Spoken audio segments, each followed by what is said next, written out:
Donc on est ici en plein parc central de l'éco-cité Zneta. C'est une ville qui a vu le jour par une volonté publique. Donc en fait, ce qu'on a essayé de faire à travers ce programme, c'est réimaginer une nouvelle manière de faire de l'innovation. Le Technopark, c'est une communauté d'innovation englobant des startups innovantes, mais aussi des acteurs et des institutionnels qui accompagnent ces entreprises sur plusieurs niveaux. La ville nouvelle de Zneta, il y a eu une réelle opportunité d'affecter l'intelligence des startups marocaines et de les amener à développer des choses nouvelles. Et il a fallu la contribution de plusieurs institutionnels. On a eu l'aide d'IBM en tant que partenaire technologique, on a eu l'aide de la CCG qui a apporté le financement sans lequel il n'y aurait pas eu ce programme. En 2006, les autorités ont voulu faire de ce territoire de Zneta qui était fermé à l'urbanisation pendant très longtemps un nouveau territoire d'expérimentation urbaine.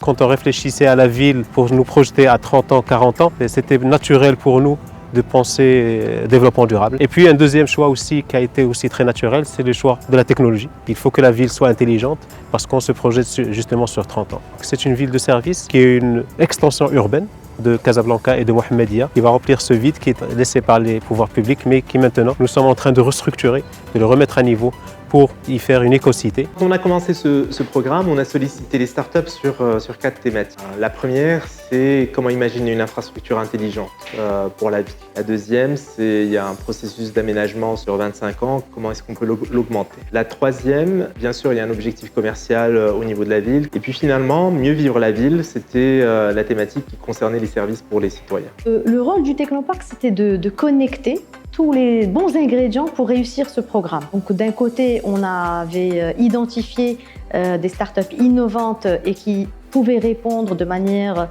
systémique aux besoins de la SAS, mais aussi on a pu attirer d'autres startups qui n'étaient pas établies au Technopark. Donc le rôle de la SAS aujourd'hui sur ce programme, c'est bien sûr d'exprimer des problématiques, des besoins, discuter avec les startups ces différents besoins. Parfois, nous-mêmes, nous ne voyons pas les développements possibles des solutions. Donc en discutant avec les startups, on arrive à développer les solutions beaucoup plus que l'escompté au début.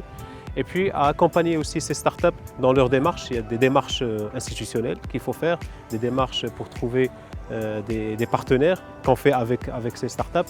Et puis on offre aussi à ces startups un grand terrain d'expérimentation qui est Zneta, qui est une ville où ils peuvent expérimenter à grande échelle leurs solutions.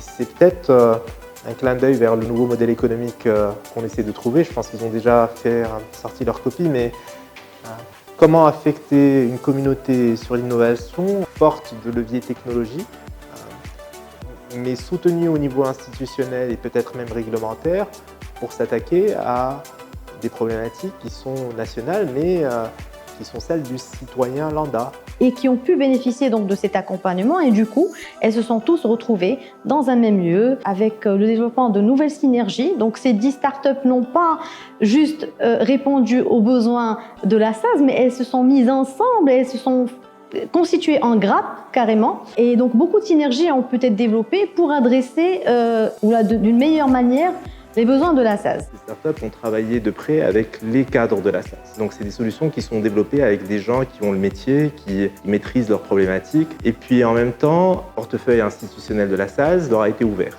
Et donc on a eu accès à des institutions auxquelles on n'aurait pas eu accès de manière normale. Et donc ça a été fait par la SAS, ça a été fait également par IMITC. Et donc on s'est retrouvés où on a pu embarquer avec nous des institutionnels qui ont cru en la ville d'abord, qui ont cru en les startups, leur technologie. Et de là, je pense qu'on est arrivé à des résultats qui sont encourageants. Être ensemble, être suivis. Nous-mêmes, en tant que société de gestion, on suivait de très près l'avancement de ce programme en collaboration avec Happy Ventures, bien sûr, que je remercie vivement parce qu'il y a eu beaucoup d'efforts. On a même réalisé mieux que ce qu'on prétendait réaliser. Franchement, je suis très fière des résultats de ce premier pilote. C'est une ville qui se développe, qui va se développer encore plus rapidement. Je suis sûre que tous les ingrédients sont là. Il faut juste avoir le bon dosage et les mettre ensemble sur du long terme. Et on a besoin des bonnes idées, des bonnes initiatives. On a besoin des gens passionnés. Nous serons avec vous, nous vous accompagnerons et nous donnerons aussi le meilleur de nous-mêmes avec vous. Pourquoi en rester là? Il faut en faire plusieurs. Vous êtes une start-up, vous avez aimé ce que vous avez vu, vous voulez participer, rejoignez.